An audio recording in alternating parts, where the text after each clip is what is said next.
Okay. Number 5, Desmond Bane versus Josh Giddey. You could not have picked two more different players if you tried, Adam Spinella. This is a fascinating one. Desmond Bane, a guy that just has continued to get better and better and better, entered the league after 4 years at TCU. Josh Giddey, essentially a one and done in the NBL. Josh Giddey's main concern long term is his shooting ability. Desmond Bane is one of the league's absolute best 3-point shooters. Josh Giddey has some defensive concerns. Desmond Bane has, some length concerns where guys can shoot over the top of him occasionally, but for the most part does a really, really good job of getting into guys' space and causing problems defensively. Some people have some concerns about Desmond Bane's upside because of his handle. I actually quite like Josh's ability to play point. That was a concern I had coming into last year, but that's basically gone now. I would take Desmond here personally. I know the difference in terms of age. Desmond Bane is 24 years old. Josh Giddey, I believe, just turned 20, if I remember correctly. Or no, he turns 20 here within the next month. So he's actually still a teenager. I know the difference in age is like 4 years. I still would take Des by a hair because I think that his handle just continues to get drastically better every single time I see him. And I would bet on the elite shooting and plus defense from the wing.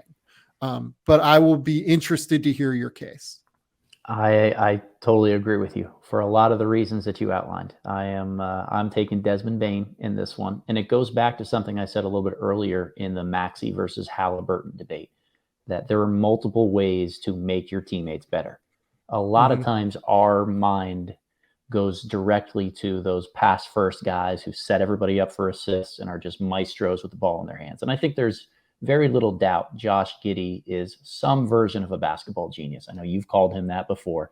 He's an incredibly cerebral genius basketball player. Yeah.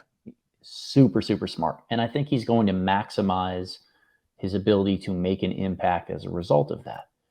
But making other people better also involves spacing the floor and providing a threat away from the basket that opens it up for everybody else to get rim attempts. That doesn't allow you to be left alone when you need to double team a superstar.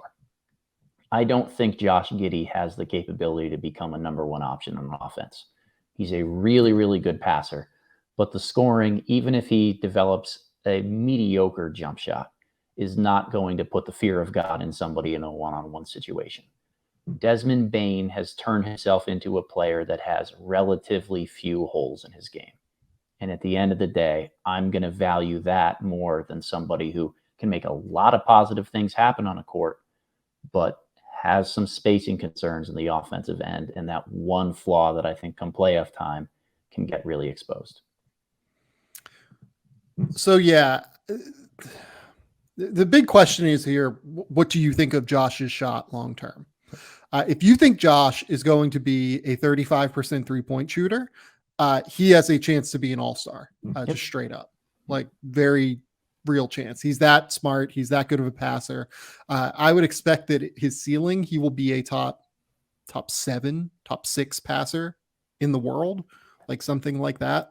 Once he continues to even learn more about like manipulating defenders and being able to get where he wants and then make kick out reads. Like he's a genius. I have no problem saying that.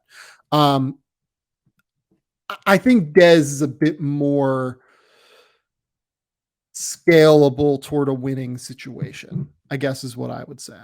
And on top of it, we started to see more and more later in the year that Dez was capable of taking on a bigger offensive load when the team needed him to, when John Morant was out, for instance. Like if you look at Desmond Bane's last, I don't know.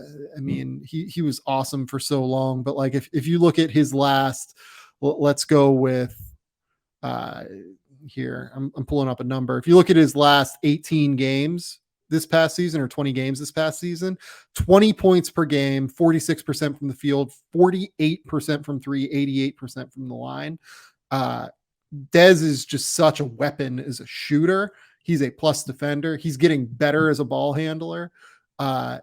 He's continued to get better at every step. And so has Josh Giddey, by the way. And Josh's upside, I think, is very high if it all breaks right. But like, I think Desmond Bane has an outside chance to be an all-star this year.